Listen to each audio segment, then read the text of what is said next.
Amy Lacey is a serial entrepreneur, best-selling author, keynote speaker, and business mentor. In 2016, she founded the award-winning Cali'flour Foods, where she introduced the first ever cauliflower pizza crust to the market. Her innovative approach to healthier, gluten-free options quickly gained traction and revolutionized the industry. In 2023, Amy launched Soursop Nutrition, a groundbreaking supplement brand focused on the powerful health benefits of the soursop fruit. The range of products is designed to help the body combat some of the world's most challenging chronic diseases. A true innovator, Amy is dedicated to serving the person she once was and continuously seeks out uncharted spaces where she can make an impact. Her unwavering determination to push boundaries and never give up has been the driving force behind her success. Amy, thank you so much for coming on Stress Free Solutions. Thank you. I really love this podcast, by the way. Thank love you. it. I was listening this morning on your, I forget what you called it, but like the September blahs, Yes, like taking one thing. And I'm like, wow, this is really speaking to me right now. So thank you so much. Yeah, amazing podcast. And I thank listen you. to a lot of podcasts, and this is a really good one.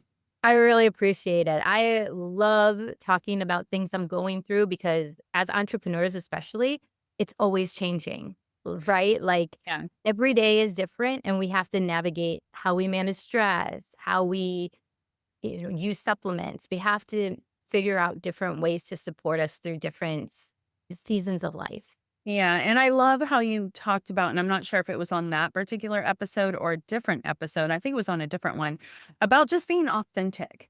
I think about back in 2019 when I sold cauliflower and the venture capitalist came in. I always was just like, I mean, honestly, like God was our CEO and Google was our MBA. Like, no joke. Like, we figured out cauliflower Googling everything. But I was just really transparent to my community, and I had such a loyal community. But I would get up in the morning, no makeup, no brushing hair, and just get on there and be like, okay, guys, like, what pizza? Are we going to make a breakfast pizza? And I can Love remember the that. capitalist just being like, okay, you need to make sure that, have hair and makeup done. Do we need to put that in your budget? You need to prep what you're going to say in advance. You need to have more articulate conversation and a specific like guidelines of what you want to say. We're gonna write some up for you to memorize. I'm like, I don't do memorization ever. Like I Mm, talk off the cuss, and no more talking about God. Like no more faith talk at all. And I was just like, this is not going to resonate with our audience. yeah. They want real. And if I'm reading, they're going to know I'm reading and they're going to know that's not my voice. And that's exactly what happened. Like I was almost forced to be what they wanted me to be to represent my company because they pretty much owned the majority of it. Wow. So you have to conform to what they want. And it's interesting because I'd love to go back to how we started that company, but a full circle moment when the venture capitalists came in and did that, they fired my team that was like the team that built up Cauliflower. Like, I mean, I hired people with strong emotional intelligence that were like humble, hungry. Mm. Mm-hmm. And so I hired my esthetician. Yeah. Would lay there for like, I have Sjogren's, so I would have to get lashes on because I can't wear mascara. And I would lay there for like an hour and listen to her. And I'm like, wow, she's really smart. I need to scoop her up. And then some friends, and we all got really close. We were this big, happy family. And then they fired them and they changed the recipe and they put me on sabbatical. And when I came back, they told me all that. And I can tell you right now, just going back to your podcast, authenticity, I know it's like a big buzzword right now, but this is Yeah. back in 2019. it was the thing back then too. People just want Yeah. real people. And I'm like overseeing these people with their fancy cars claiming that they're 8-figure earners. And then it's like, or business coaches that have never had a business. You know what I mean? So Yeah. let's just find what our specialty is. Everybody has one. And let's just really focus in on that. And then we can help people. Like you have that award behind you, which is the Hope Award. Help one person every day. I love that. I think that's a huge thing. And I don't know how you feel about this, and I'm not trying to make this a political podcast, but No. Charlie Kirk just was assassinated. Yes. And one of the things that was near and dear to my heart that I heard him say multiple times, so it must be something he said on stage a lot, was learn something new every day. Mm-hmm. I have that same thing. Like, it's not like big things, like, it's little things. Just learn something new every day. That's little. Just be something you find out of a book, or on a podcast. Yeah. Amy, when did you say, I'm not going to work with these people anymore? There's a kind of this turn of events for you where you're like, I got to be me? So when they put me on sabbatical, they changed all my passwords and I no longer had access to the numbers. And I'm a data girl. Like I believe that cash is king and data is everything. Like base your spending on your data, even personal. And I've made a lot of mistakes. So I don't claim to be some financial whiz. But when I came back and that happened, I got really angry and I got sick again. And so it was like a full circle moment. And then at that same time, the esthetician I talked about, she was my right-hand person named Jimmy, spelled like Jimi Hendrix, but a female. And she helped me build Cali'flour. She's now working for me again, building Soursop. But in between, she was diagnosed with cancer, breast cancer. And so was mom at the same time. So both of them were diagnosed with breast cancer. So I was feeling very depressed and I was on sabbatical. I didn't feel like I had a purpose. Mm. And one thing I learned in the past is if you are depressed, the best antidepressant is doing something for somebody else, right? Yeah. Again, help one person every day is that hope thing. But I went on a mission to help them because I'm like, okay, they have cancer. My mom was going to do traditional chemo radiation, old school, right? My mom is one of those people, baby boomers, goes to the doctor, whatever they say is gold standard. Yeah. And I'm married to a physician, so I can say this with authority. They don't have time to learn everything, know everything about nutrition, know everything about biohacking. They just don't. They don't No. learn it in school. And, Jim's been practicing for 23 years. And he told me in med school, and we were together then, he got one half day on nutrition. Now, he's not primary care, he's not internal medicine, but he's still dealing with people on a daily basis. He's ear, nose, and throat, and he's board certified in sleep. And you got to know a lot about nutrition to have good sleep. True. So we had a day of nutrition. So they're just not trained to, biohack or individuality. So Jimmy, I knew, was going to go that route. She doesn't get mammograms. Agree with her or not agree with her, she doesn't get mammograms. Breast cancer runs in her family. She had been under a tremendous amount of stress by the venture capitalists, tremendous.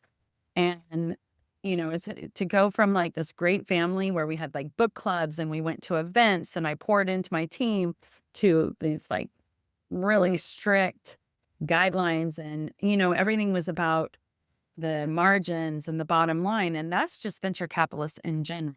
Yeah. So full circle moment, I started helping them, but behind the scenes, I was dealing with depression. And whenever I get depressed and stressed, I start getting sick again. So it's like, wow, here I am. Like, here it is 10 years later and I'm sick. And I built this company and it was like my fourth child. I'm a mom of 3. I have 3 kids, 2 boys and a girl. And Cali'flour was my fourth child. And I poured everything into that in an unhealthy way, actually. But here I was, like, it was a full circle moment. My inflammation was acting up. I gained a bunch of weight. I got really depressed again. So it helped to go help them. And I discovered Soursop in the midst. I met a lady that had a daughter with cancer. She told me how, you got to get this fruit for your friend and your mom. It's amazing. It's going to help them. It may not cure them, but it's going to help them. And so I went on a mission to learn everything I could about soursop. Yeah. And I ended up ordering the fruit from out of the country into the country, getting the fruit. Sometimes it was spoiled, sometimes it was good. Then I found a middle person in Miami so it could get to me quicker. And one little piece of fruit was like $30, a little piece of fruit. And there was no guarantee, like you'd order a box of 4 or 5 of them, no guarantee that they were all going to be edible. And so it was really expensive. But I Yeah. saw the benefits right away. I started getting healed, like right away. My inflammation, I almost went back on steroids and Plaquenil. I'm like, oh my gosh, I've been preaching how you don't need those for 10 years. And now I'm back to where I need them. What has happened to me? Full circle moment. But I saw that soursop was really helping with my inflammation. And so I dove all into soursop. And then I realized, okay, this is hard to get in the United States and it's really expensive. And there's certain parts of it that's very toxic. And there are things about that, about the toxicity, but you got to understand the fruit more to know. I mean, shoot, if you drink too much water, you can die. You know what I mean? So you got to know what you're doing. Yeah. So I went on for a couple of years, just worked on it with some chemists and also some doctors, and then created a formula, found a manufacturing, 3 different manufacturers to manufacture it. And we were the first soursop gummy to come out. Gummies seem to be a big thing. I studied Goli like crazy, the company Goli. Yeah. And then we realized what it was doing. So we created shakes with other superfoods like goji berries, elderberries, echinacea, turmeric, just other milk thistle, other amazing superfoods, combine them together to make this. We call it a boost, but a lot of people call it a shake. And then the electrolytes came out. And I was like, okay, I can't take a lot of these electrolytes. They have too much sodium in it. Yeah. I'm not in the gym 4 hours a day sweating like crazy. Like some of the people really do need that much sodium. And then what kind of sodium is the best? And magnesium, learning all about magnesium Mm-hmm. and the key. So it was sometimes I think, and I'm very strong faith based in the word every day, but it wasn't always like that. I didn't grow up like that. But sometimes I think God's protection and the rejection you might feel from somebody else is God's protection and redirection. Or Mm-hmm. whatever's happening in your life, if things aren't going the way you want it to go, I believe that that is just some form of protection and redirection. And so I can look back on it and say, okay, I randomly met that woman with the daughter with cancer. Randomly. Yeah. Both my mom and Jimmy got diagnosed within like a week of each other, both breast Right. cancer. Crazy. And I went to every appointment with my mom. I had the time because I was on sabbatical, which at the time I was really angry about, but what a blessing that I got to do that with my mom. Yeah. What a blessing. And I can look back on it and I feel very blessed. And if I could, I would thank the venture capitalists now. Mm-hmm. Yeah. I do talk a lot. I was on stage at Chris and Jen's. I don't know if you were at that event, but I talked about forgiveness. Yes. Yes. And I Mm-hmm. think when I look back 10 years ago, when I couldn't get out of bed one day after a Friday night family fun night with pizza and board games, I realized after studying it a little bit, I was really, really sick because I held a lot of anger inside of me. I was not forgiving of what happened to me as a teenager. I just buried it and I never dealt with the trauma that I had and I never forgave it. So it manifested at the age of 40, it manifested into, and actually it's more than 10 years ago because I'm 55 now. But at 40, it manifested. I got to update my timeline at 15 years ago. At 40, I was diagnosed with lupus and Sjogren's. I couldn't get out of bed. And I do believe no matter what, if you don't deal with your trauma, Mm. whatever that might be, it doesn't have to be the equivalent to my trauma. It can be any trauma. Maybe it's a teacher that said something that just rocked your world and turned your world upside down. Maybe it's something that happened with your parent or a best friend or boyfriend, whatever it is, Yeah. you can't just bury it. And I buried it because I was sexually assaulted at the age of 12 and I put myself in a bad position. And so I always blamed myself. It was my fault. I put myself in that room. I could have screamed. I didn't. I was too ashamed. I just laid there very still. I did not fight back, which that's not me, Mm. fighter. And so I always blamed myself. So I buried it and buried it and buried it until I got sick. And then I was like, okay, I have some issues that I need to deal with, some big ones. And so, yeah. But that, I'm so sorry that happened to you. I've also been in a situation a little later in life, but it is really hard. And we don't realize too that trauma gets stored in the body and Mhm. it comes out in different ways. It manifests into, sickness or mental illness. And there's so many different things that happen to our body. How were you able to make that connection between what was going on with your body and your past? Yeah. So I actually, when that happened, when I was diagnosed with Sjogren's and lupus, and I was not really, I had had a couple ankle surgeries. I was unable to really walk. I was kind of bedridden for a long time. My kids were little. And what I didn't realize at the time is that my oldest two are 14 months apart. So they were 12 and 11. They were the age of when I had my issues, when all this happened to me. So it was almost like I was reliving it through them. Like, just, I can remember being really concerned, like, no, you're not going on an overnight trip with anybody. You're not going on that overnight camp trip unless your dad's there. You're not going to spend the night at this friend's house. No, because I was Mm. just overprotected, but I didn't really connect the two. But then when I got sick, I was like, why is this happening? What is happening here?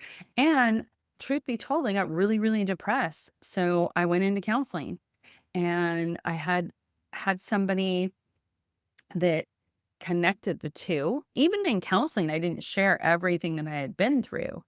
But when I did kind of open up a little bit, they connected it for me. And I'm like, oh, okay. And then I started learning about trauma and the body and the response to trauma.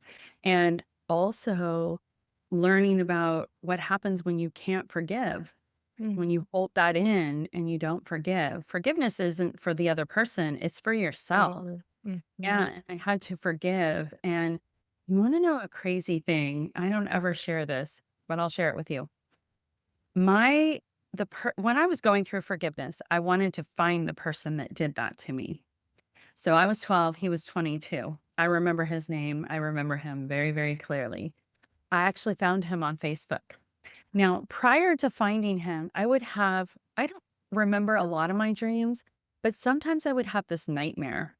And the nightmare was this brown bear attacking me in my front yard, like just mauling me and me trying to get away.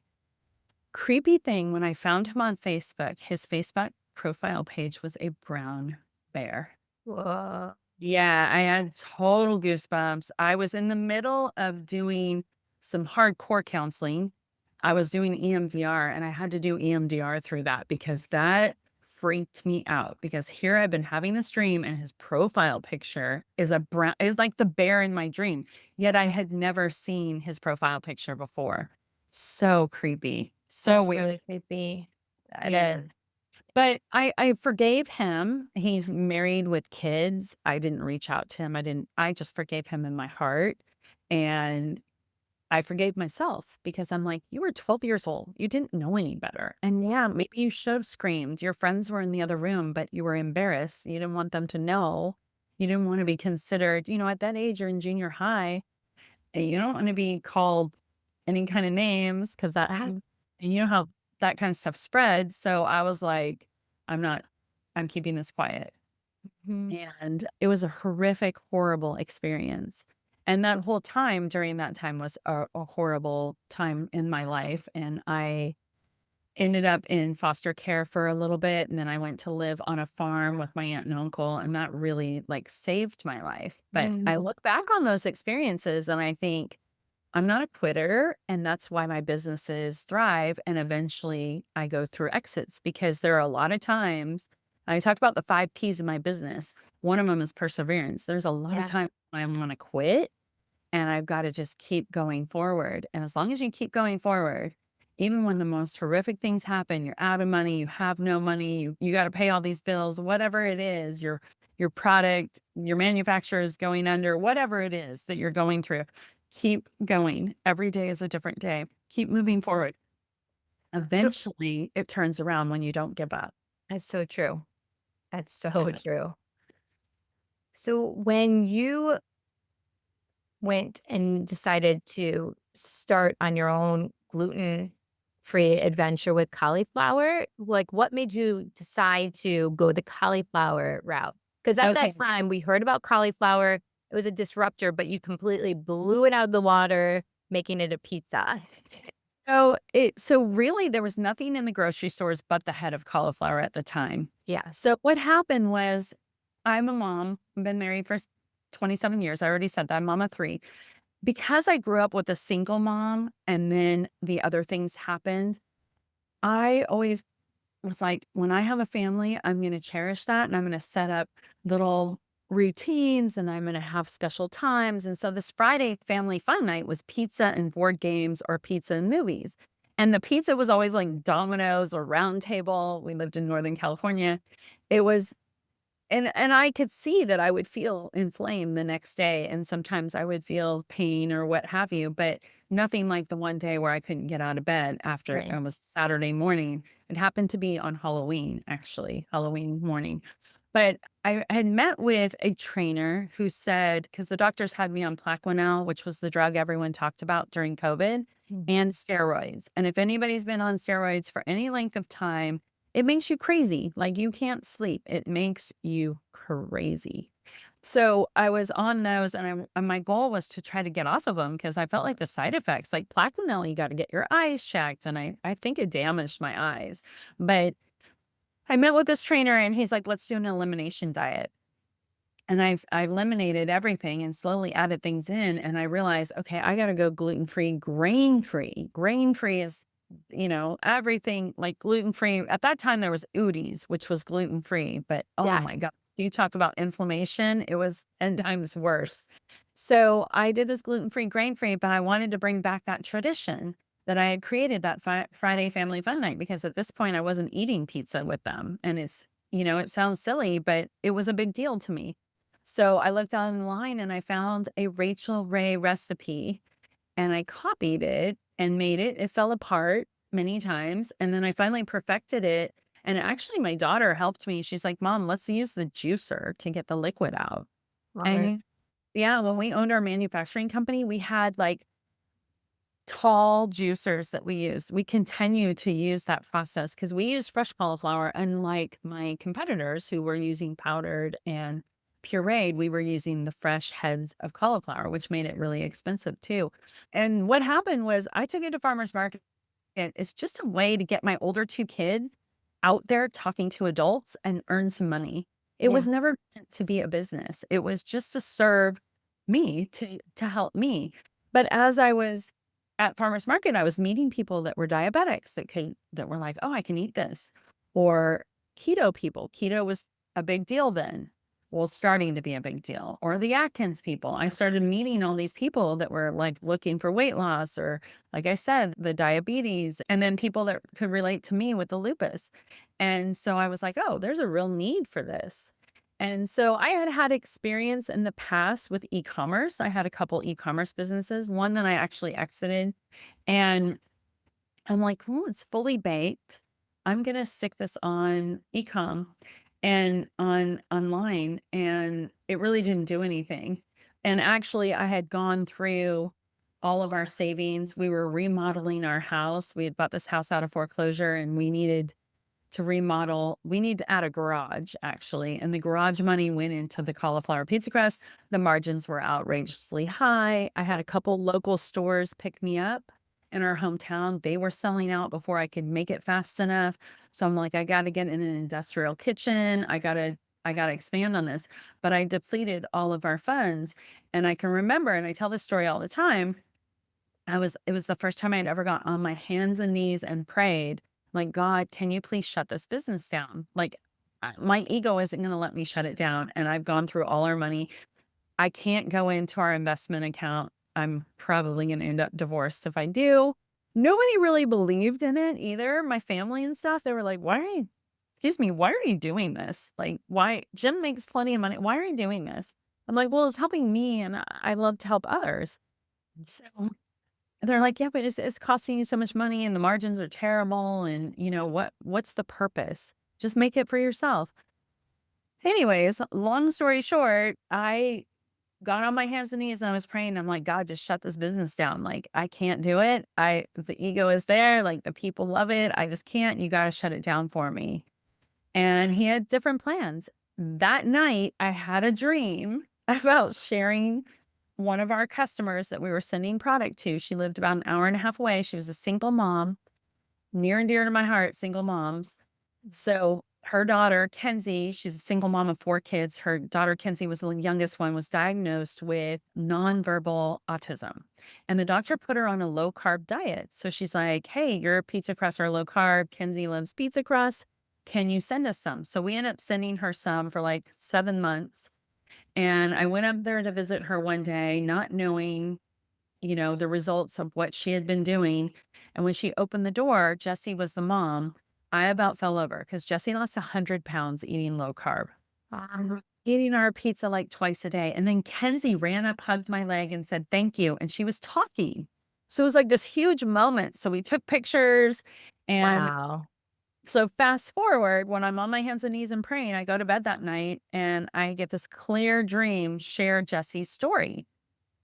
And so I wake up the next day and I tell my one employee, Jimmy, the one that had breast cancer, God forbid, no brain, breast cancer, who is still helping me with Soursop. I call her and I said, I think I have this dream. It was really vivid. And I think I'm supposed to share Jessie's story on Facebook. And she's like, well, you better ask Jessie. So I called Jessie and Jessie was ecstatic. She's like, share our story. So we shared that story January 3rd, 2017. By the end of January, we had sold more pizza crusts online than we had the entire year of 2016 of anything, of stores, farmers market, online. Crazy. Like, it went crazy. And then by the end of that year, we had done 5.3 million, which was just blows my head. And I'm officially in the food industry and officially have a team. And then the next year we sold a pizza crust every 3 seconds online. And we were the #1 pizza crust on Amazon for 16 months straight. Not just cauliflower, not just frozen, like pizza crust beating out Mama Mary's, Boboli, all of them. Amazing. I say this and people that are non-faith based look at me and just like, whatever, smirk. I'm telling you, it's only God, through God. Like, there's no other way I could have made that happen or my team could have made that happen. Doors flew open. We were the pizza crust at the Emmys, the ESPYs, Teen Choice Awards, for the Cassie Hamilton in New York. Oh, cool.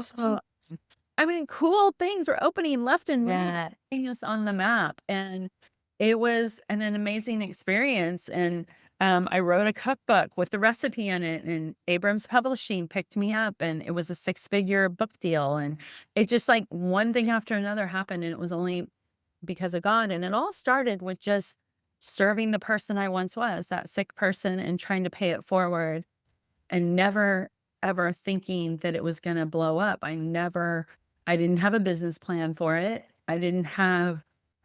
It was crazy. When Jimmy said, have you looked at the Shopify numbers? I'm like, why would I? We never sell anything. She's like, you better look at them. We got to figure out this inventory thing. And Oh, no. quickly.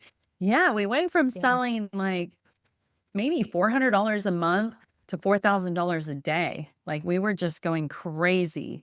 And that's a lot of pizza crust. Yeah. So That's so cool, Amy. I love hearing these things, especially a woman that started this because you needed it, right? And then it served other people. By the way, when people say about like the faith-based stuff, I'm Jewish, and I think that something all religions share is values and yes. traditions. And I think there needs to be more of that, and different faiths talking to others to realize like there's so much more alike than not alike, you know? So Absolutely. yeah, Yeah. I think it's so important. I usually ask people before I go on their podcast. I don't have to share my faith, but I usually ask, but you know what? Just in this these days lately, I'm just like, I'm not going to apologize for what I believe in.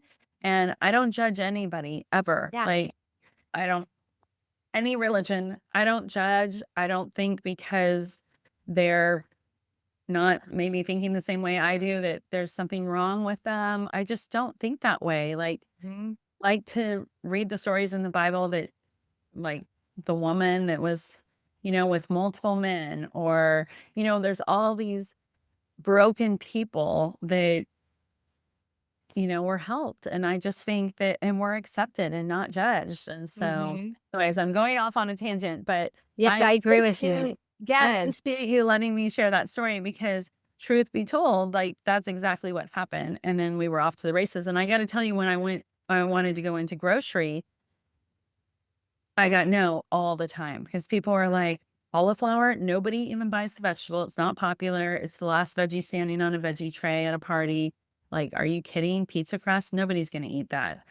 And they were so wrong because at the Mhm. time, and then Trader Joe's jumped in and started doing the cauliflower rice and then the pizza crust. And it's now $1 billion category. There's even cauliflower ice cream now. Yeah. So when we started Soursop, very few people had heard of it. Other countries, like in the Caribbean, they've been using it for centuries. In the UK, they started studying it for cancer. So there are other areas, but in the United States, nobody had heard of soursop. Really, I can say nobody, very maybe 1, 2% of the population. And so I feel like it's right back there with cauliflower, only soursop is such a bigger deal. It's such a bigger deal than a cauliflower. Cauliflower is great because it's bland. It takes on whatever flavor you put with it. But soursop is just power. It is just Yeah. a power fruit.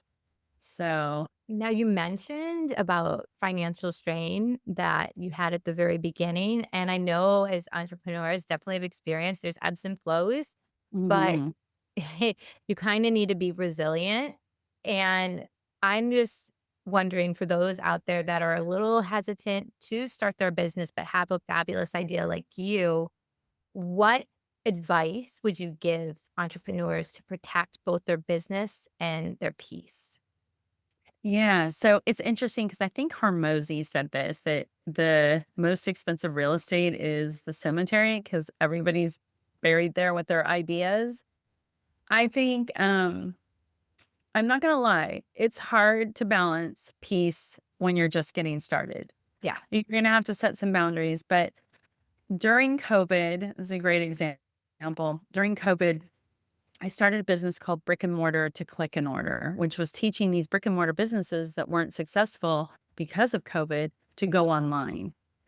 And during that time, my cousin actually, his parents were the farm that I went to live on. Interesting. They were never going to have kids until I lived with them. And then they got their vasectomy reversed and had him Oh, after I lived with them. So I have a little small, I guess, reason of why he exists today. But him and his fiance, who's from El Salvador, wanted to get in the food industry, but she also worked for Microsoft. And they kept calling me and asking me what to do and how they start. And I kept giving them the roadmap of how to start.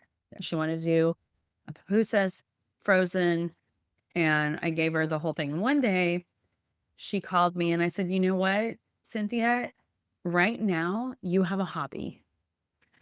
If you want to go all in on this, you got to figure out where the money's coming from, quit your job. And I'm not saying everyone should quit their job, but for this particular product, I knew it would go crazy if she would just go all in. And that means quit your job and go all in. And maybe it means you guys have to change the way you live, but you guys need to go all in. And Colin can keep working and he can support it, but you need to go all in because right now it's just a hobby. And I say that to a lot of people that you've really got to do your due diligence first to see if it's going to be something that it's going to take off. And so I have a SWOT analysis. Matter of fact, if anybody that's listening to this wants to DM me on my social media, hey, Amy Lacey on Instagram, I will send you the SWOT analysis because I handle all my DMs. It's not just your typical SWOT analysis, but I use it to make a lot of decisions and I use it to figure out if that's really gonna fly or not. and Mm. it really helps to make any kind of informed decisions. But I think when you're starting a business, to see if you're gonna invest the time and the money to make sure it's actually gonna thrive. I feel like I'm really good about finding the white space, meaning things that don't exist and creating them, like the cauliflower pizza crust or the soursop gummies, both first to market. But for a lot of people, they're coming out with businesses, maybe it's coaching, maybe it's product based, that is already out there, but they have their own personal IP twist on it. And so, what I was saying is that I lean heavy into the 5 P's of my business when I'm trying to decide, is this going to be viable?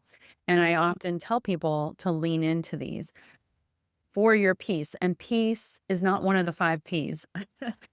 First of all, I think you need to surround yourself with people that have done it bigger and better. So put yourself in rooms of people, like if it's a coaching business, that have done what you want to do. Mm. Watch what they're doing, get to know them, ask for help. People genuinely want to help people. Yeah. I've been asked so many times for help, and I always help people because I enjoy it and I want to help them. I want to see them thrive.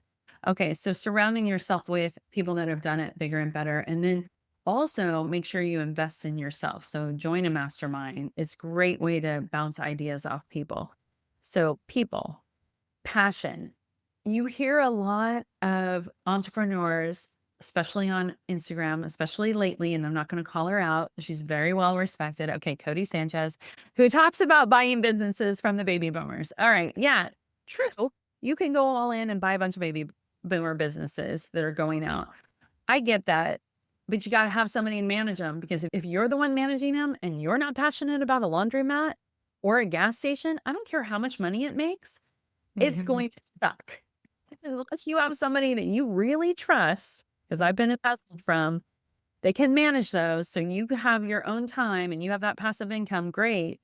But it is like one of my investors for Soursop. She wanted to go all in on this Airbnb and she was going to hire this agency to manage it. And she told me the other day, I am selling all of it. The agency manages it, but I still get the calls at 10 o'clock at night. Like, what do you want me Yep. to do with this plugged up toilet? And she's like, it's just not worth the money to me. So I believe you need to be passionate. If you're starting a business and you want it to be successful, it better be something you're really passionate about. Don't ever do it for the money. It's going to bite you. And I love Cody Sanchez. I listen to her. I respect her so much, but I disagree on the passion part. You got to be passionate about it. Or you've got some relative that you super trust that can manage all your businesses. Otherwise, you are going to hate life and no amount of money is going to be worth it. Okay, that's so passion. Be really passionate. And I often say, serve the person you once were. So if you're a coach and you're an anxiety coach or a divorce coach or a mom coach, and by the way, mom coach, like every time I talk about how I balance motherhood and entrepreneurship, everybody leans in. Like, Yeah. I was just on a panel with a bunch of other women that are really well respected, but not one of them was a mom. I was the only mom. And the questions were curated. We were on the panel. But I broke out and said, I feel like this sense of like, I need to share with you something I did that made a huge difference in my kids' lives when I was really busy. And so, I'm just throwing that out. We need more mom coaches of entrepreneurs that are moms. You Yeah. have your daughter, you're starting to talk about that a lot. I love it. That's what and people want that. There's a Yeah. lot of people in that audience. And the host did not curate a question geared to those moms because Mhm. she probably didn't even think about it. So, okay. So, serving the person you once were, really being passionate about it, creating a product that's authentic. So, that's one of my P's, product, creating a product that's authentic, whether it's a coaching product, courses, a product based business like I do. Whatever it is, be passionate about it. Comes through, be authentic, be real. Again, don't do it for the money. Yeah. It bites you. Money will come when you're doing things you love and you're helping people. And you can only help people when you truly love what you're doing and you see results for yourself. You become very passionate. People feel that. Okay, so people, perseverance, Oh, product. we did passion, not perseverance. Yes. Okay, perseverance I mentioned earlier, but there's a lot of highs and a lot of lows in businesses, and it's a very lonely place. So, what is it that's going to get you out of bed on the days that are horrific? I can remember the health department shutting down my manufacturing plant. not when we owned it. It was one that I was renting, and it was in a different area of the kitchen. It had nothing to do with my product, but because my product was in the freezer and they yellow taped like a crime scene, literally, you could not get in there to get your product out.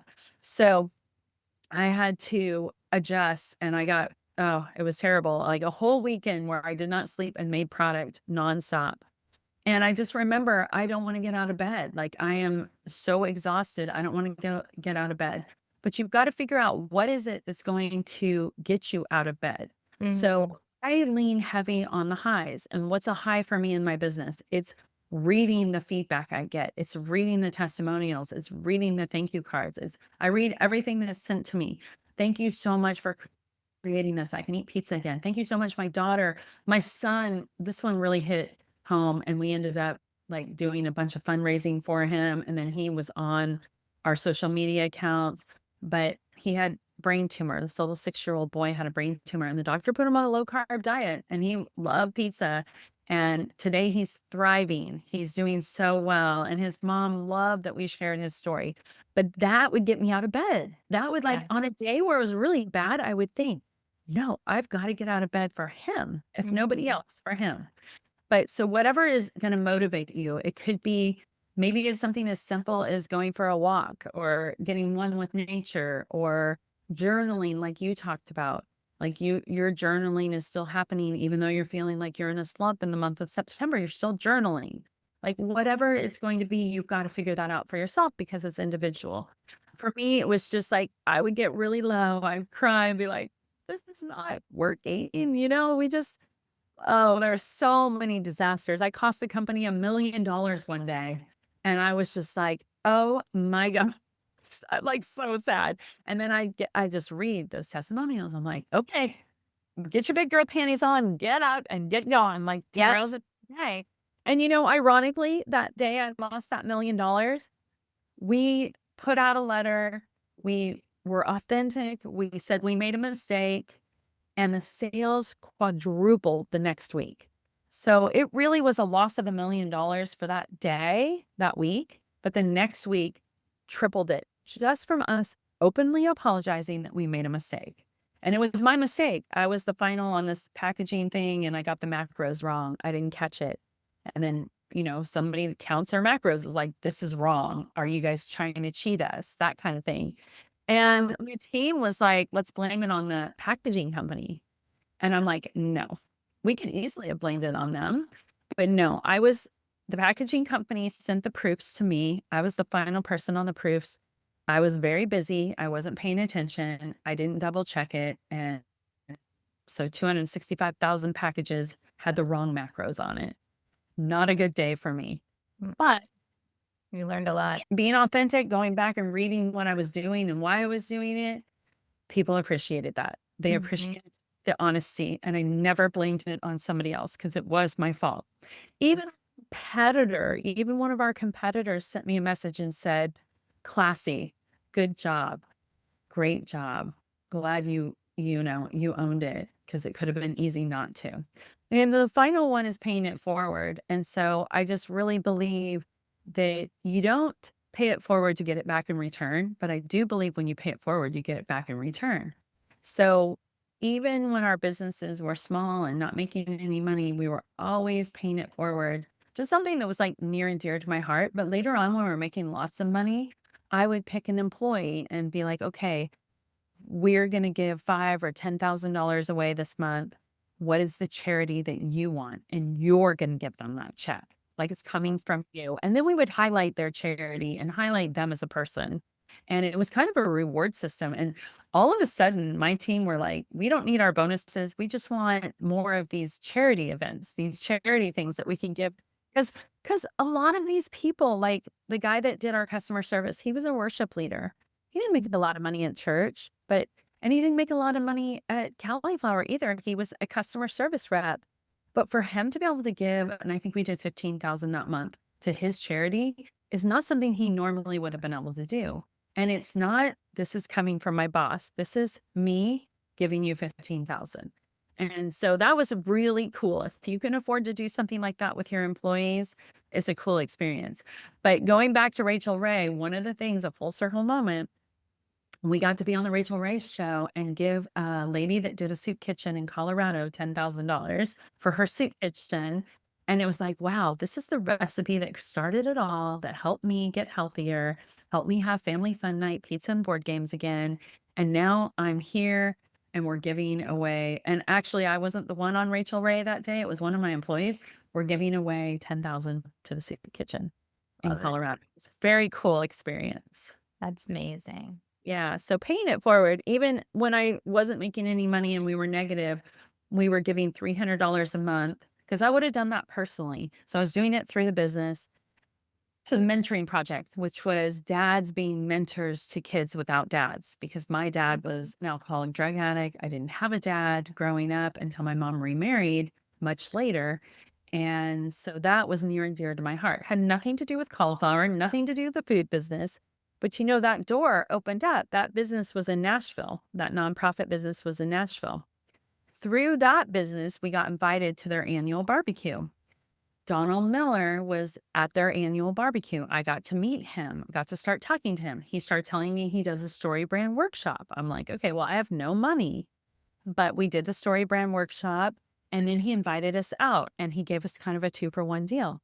That Jesse story I had a dream about, we used his story brand method to share Jesse's story, which went viral. Full circle moment. Had I never donated to the mentoring project, never gone to Nashville, which I barely could afford to go there at that time, and I would have never met Donald Miller. And then I started following him and doing his course. And by the end, before we sold Cali'flour, I took the entire team and did a private workshop with him and his main person. It was like $75,000. And I'm like, remember, I couldn't afford anything. And now I'm paying you for a private 2-day thing to pour into my team. So full circle moments all the time. So yeah, I think paying it forward, and maybe you don't have the money to pay it forward. Maybe it's the time to build a business, and you may not have the time either. But I wish I could say it's perfect peace when you are an entrepreneur and you're creating a business. It's not perfect peace. It's a lot of hard work in the beginning. It's a lot of tears. It's just, you just have to say, this is the season I'm going to do this. This is hard work. And if you've got little kids, bring them into the business, get them involved. That's a way to connect with them. And then put aside your phone and your computer at least a half hour a day per kid and do what they want, which means maybe playing their video game that you despise. It might be like, seriously, like, I remember my girlfriend, I was complaining about my oldest always playing video games. And she's like, do you know what he's playing? I said, no, I don't. She's like, Amy, go upstairs and play the video game with him and see. You might be surprised. And like bond with him on his level. Put all your stuff away. Always remember that. And when I went up there and I saw the game and I can't remember, I was like, oh my gosh, this is really educational, actually. They were building colonies and all this stuff. And I'm like, this is not like what I thought it was at all. And and he was so happy to show me, and we bonded, and that means everything. So yeah, that's what brings me peace, is being with my family, but yet still being able to thrive as an entrepreneur. I just want to say thank you for being you, sharing all these incredible stories and also nuggets, because I feel we all need a little bit more of a I feel there's a lot of filtered reality with Instagram, with what you Absolutely. were mentioning about coaches too. They show all the perfection and then they don't, most of them like don't even have a business. I've been noticing that a lot, and that's been really painful to watch, especially with some of my clients that are starting businesses. It's been really hard to see what the content they're digesting. So I just wanted to do something fun because we're talking about authenticity. I want to do just a super quick lightning round with Amy Lacey. Okay. I'm an open book. I'll answer anything if I can. Awesome. One ingredient you always stock in your kitchen. Ooh, one ingredient. And by the way, these are not prepped questions. I did not get these in advance. No. Ingredient that I always have lately in my pantry, though, you're saying. Yes. Um, Well, I always have a good olive oil and I always have cinnamon. Yes. I use those a lot. I'm just thinking of what I use a lot that's in my pantry. I mean, I got a lot of staples in my pantry, but I would say a really good cinnamon and good olive oil. I'm probably going to kick myself and say, why didn't I say this? Nobody has ever heard of it. And it does so much. But right now I can't think of that. All right. If your life had a flavor, what would it be? Ooh, if my life had, well, I like spicy. So it would definitely be spicy. Ooh, if it had a flavor, but I love, like right now it's pumpkin season. I love pumpkin too. How about pumpkin spice? Perfect. If forgiveness were a dish, what would it taste like? Oh, it would taste, wow, these are interesting questions. I wish I had more thought to them.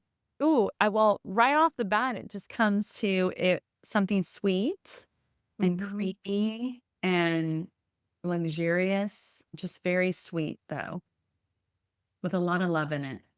Now, I know you've done fasting. Yes. So, fasting soundtrack, silence, worship music, or a podcast binge?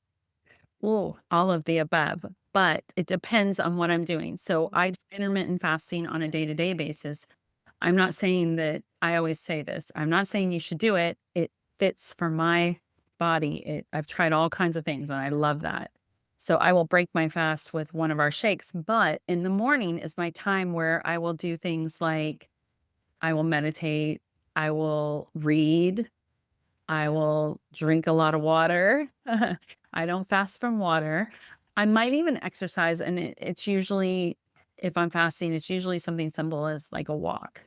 Like Mhm. walk on the beach. I live right by the beach. I live on the water too, so I just love being with the water. So yeah, that's and then if I do a spiritual fast, Mhm. and I've done ones where I've gone 3 days. That is a lot of podcasts, a lot of reading, a Yeah. lot of like mental, it's hard by the second, like there's a point where it's really hard. And then when you bypass that really hard point, then it's like easy. Then I'm like, oh, I could go like days. And I know that's not healthy. So I don't, but I try to do the 3 days, which resets your whole cells. So yeah, a lot of Cool. podcasts. Yeah. This one's going to be probably a hard one to do, but Okay. originally it was like cauliflower crust or soursop smoothie. That's choosing between two babies, so probably not the best. So, what's your favorite soursop product currently? Okay. So definitely I would choose soursop over cauliflower, even though currently cauliflower made a ton more money than soursop.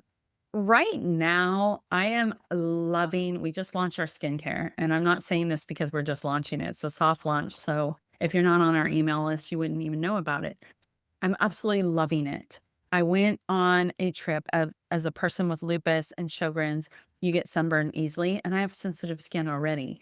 And I went on this trip and I thought I was protecting myself, but somehow I got sunburned. And I was just using my normal routine of my soursop 4-step because I've been using it for over a year now. And the next day I woke up and the sunburn was gone. And I was like, whoa, how did that happen so fast? No peeling. Usually my nose is Rudolph for at least a week. So I'm obsessed with our skincare. And of course, I love the intermittent fasting and break it with a shake. And I do that I have this whole recipe. And right now I just added cottage cheese in there for extra protein. Yeah, yeah. So I call it my cottage cheese cancer fighting shake. I'm obsessed with it. Those are my two soursop things. And then the last question I always love to ask guests is how has stress saved your life? Oh, that's such a good question. And how has stress saved your life? Isn't that true though? Stress does save your life. It definitely makes you, as far as the stress I've experienced, it definitely makes me lean into my faith more. It makes me more aware of what I need to do as far as physically for my health. It brings awareness. Stress brings awareness. If I start feeling really stressed and anxious, I know that's me saying, I need something more. I need a mentor to talk to, or I need to go exercise, or I need to listen to a podcast, something to shift that stress out. Or for me, it's It's a lot of leaning into my faith. Like, I really pray a lot, or I'll get in the word when I start feeling really anxious. And I'll tell you, I feel anxious a lot. I just had a death in my family, near and dear, like a second mom to me. We're getting audited by the IRS. I've never been audited before, and it's on Cali'flour. It's back in 2022. It's the craziest thing. I don't even have access to the emails or anything. Thank you, AI, because the IRS agent is asking me for things that I normally could not produce, but AI is helping me. For example, I was able to drop in my Instagram. One of the things they're fighting me on is the recipes I did in 2022 online. I expensed the food for the recipes, right? You would Yeah. normally do. No Yeah. problem. The company didn't reimburse me. I was doing this on my own.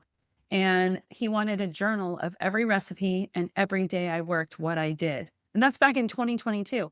Well, I plugged in my Instagram and Facebook into AI, and it gave me a journal, and I did over 1,600 videos that year for Cali'flour. Now, one video might be 8 different takes that it was counting, but 1,600 videos Yeah. were stored, and it was able to pull them out in minutes. So, That's amazing. yeah, that was a good thing on AI. I have an AI cheat sheet too. If anybody DMs me, I'll give you the cheat sheet. It allows AI to know who you are. And there's a lot of people out there sharing different information. So AI sounds more like you, but this is like primo. I know it works. But yeah, so very, very stressed out this last year, and a launch and lots of things happening. The death like rocked my world. The day that she passed away is the day that I got the IRS audit. It was like bam. And it's just very stressful time. So yeah, it's I lean into prayer, and I know that there's a reason why this is happening. And for my aunt, who was like a second mom to me, who I took care of because she no longer drove, she's in a much better place. So I have to just realize that she's in a better place. Thank you. I'm sorry for your loss. Oh, it's you know what? She was 84, but she was like, for me, the last 4 years have been such a blessing because I pulled her out of a long-term care facility that my mom had put her in, and she hated it. And we couldn't see her for a year during COVID. And so I pulled her out. I bought her a condo. I hired somebody to help me with her. And then I spent at least 2 days, sometimes 3 days over there. I would work, but we would also do other things, and I'd take her out and stuff. So I had 4 years, and she was such a mentor, like a life coach to me. And I would say if there's any older people out there that are life coaches, like, spend some time with them. It's amazing. Like, she Yeah. was 83. She celebrated her 84th birthday in the hospital, but she was 83. So I had her from, a lot of time with her from 79 to 83. I learned so much wisdom. And so it's good to spend time with our elderly. We take Yeah. them for granted, I think. Totally. I Yeah. agree. But thank you. Thank you for your kind words. Yes. I hope people will DM me. I hope Yeah, team has a code they to sent your me. discount. Perfect. But DM me because I would love to share the SWOT analysis and there's no trick. I'm not going to ask you for your email. I'm just going to send it to you. It's not me trying to do some weird, there's all these people like DM me and then you I don't know, start They getting have your email address. you're hostage. No, I'm just going to send it to you through the DM. Like it's good stuff, and it's helped me a lot. And then where can people buy Soursop? Oh, you can go to Living Be Me, livingbeyondmedicine.com or soursopnutrition.com, or it's linked in my bio. You probably run across an ad. We're also on Amazon. The skincare just came out. It is amazing. It is amazing. It is not meant for people that get injectables, but injections, Botox or Restylane or whatever. But because we did a series of where people were trying it out for months at a time, we found the people that are getting Botox and Restylane they're not having to go back and get their injections for almost 6 months longer than what they normally did. One person was 9 months longer. So I was talking about it with somebody today and she's like, well, I don't do that. Does that mean I shouldn't use your skincare? No, I don't do it either, but you should use the skincare. It's amazing. It is natural, but science backed. It is We awesome. all got to check it out. You got to check it out. I'm like high on life with it. And it's finally, that's taken like almost 2 years for us. That's incredible. But that's honestly taking the time, investing in it, understanding your product. I think it's great that understand your source and everything. And Yeah. it's also good for the consumers to hear too, right? Mhm. So I just want to thank you for your time. Thank you for coming and sharing all the goods. Like I had so much fun. And everyone remember to connect with Amy. Hey, Amy Lacey on Instagram. Go to soursopnutrition.com. Check out skincare and all the smoothie and gummies galore. And remember, as you are on your journey, be kind and speak well to yourself. Oh, I love that. That's great advice. Thank you. Guys, and listen to your podcast because it's a good one. Thank A you. great one. Thank you. Yeah, thank Until you. next time, everyone, take care.